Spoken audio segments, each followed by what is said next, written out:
Hello guys, welcome back to the channel. Hope you all are doing good. In today's video, I will share two methods to uninstall any application or uninstall any software on Windows 10. So let's start with our first method. Click on this Windows icon, then type Control. You will see this option Control Panel. Click on it.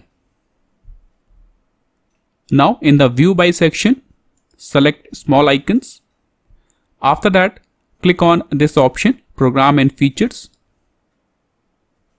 and here you can see these are the softwares which are currently installed in my system.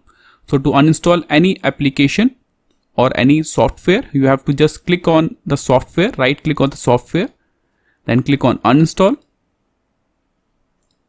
select Uninstall. So this is how you can uninstall any software through this method. Now move on to the next method you can apply to uninstall any application or any software. Click on this Windows icon, then click on this Settings option. Now click on this Apps option. Now here you can see these are the applications I have. So this is a combined mixture of the software you installed or the preloaded software you will get on Windows 10. So you can uninstall the preloaded applications as well. For example, if I want to uninstall this application, this is a preloaded application. Just select the application, then click on Uninstall like this.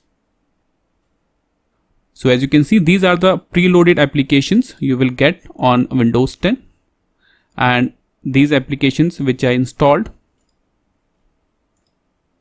Okay, so these are the two methods you can apply to uninstall any application or any program on Windows 10.